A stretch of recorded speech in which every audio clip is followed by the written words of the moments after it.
কন্যা নেব না। চণ্ডী নামের কন্যা নেবেন না? আমার আরত দেবী মা চণ্ডীর ভক্ত আমি, তাই নেব। ওই কন্যা চলবে না? না না না। আর আচ্ছা মহারাজ, বলুন। কর্ণট নগরে ঘর, কর্ণট নগরে ঘর, রাজা হচ্ছে কর্ণট সদাগর। কর্ণট সৌদাগর, একমাত্র কন্যা রূপে গণি অতি ধন্য। কন্যার নাম হচ্ছে সনেকা। আপনারও মাথাটা গেছে কেন মহারাজ? ভালো কন্যা তো। আরে ভালো কন্যা হলেও সেই নামের কন্যা যে আমি নেব না। কেন কেন কেন? আপনি তো জানেন আমার অর্ধাঙ্গিনীর নাম সনকা। আমার একবারে স্মরণ ছিল না মহারাজ, তাই না? ক্ষমা করবেন।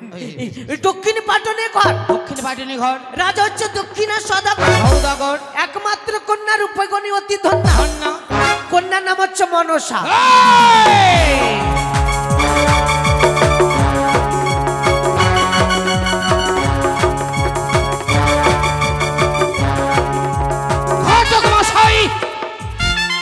আপনার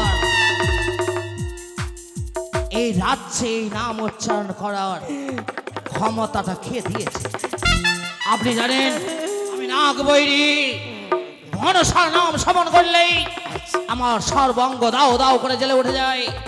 আপনি যদি আমার কুলঘাতক মশাই না হতেন, অন্ধকার কারাগারে নিক্ষেপ করে সহস্র চাবুকের আঘাত সর্বঙ্গে বসিয়ে দিতাম আমি। মহারাজ মানে আপনি আমাকে ক্ষমা করুন মহারাজ, এই নামটা বলে আমার স্মরণ ছিল নাকি আপনি নাগবৈরী। এই নাম উচ্চারণ করবেন না। আচ্ছা ঠিক আছে। আচ্ছা মহারাজ, আচ্ছা আরো সুপাত্রীর সন্ধান রয়েছে। বলুন।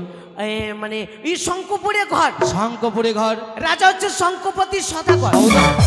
এক এক করে তার 4 কন্যা রয়েছে। 4 কন্যা? আরে আগে বলতে পারতি। এখন বেঁচে আছে কিনা কোনো গ্যারেন্টি নাই, কিন্তু শুনেছি এক এক করে 4টা কন্যা, একটাও ছেলে নাই। তাই নাকি? সেই বড় লোক গো, ভালো দেখতে, ভালো তো একবারে রূপ। তাহলে দিনক্ষণ দেখুন, মানে মানে শুভক্ষণ দেখবো। হ্যাঁ। কাট কাট কাট কাট কাট কালি শিবের মাথায় সাপের ফালি। সাপ পালালো ঈশানে কনে, শুভক্ষণে এক্ষণে। তাহলে বিলম্ব কেন? এই মুহূর্তে আমরা বেরিয়ে পড়বো পাত্রী অনুষ্ঠান। আমি ঘটকালি করি আমার 2 বাহাদুরি, ছোড়ার সাথে বুড়ি রেখে হাত দাও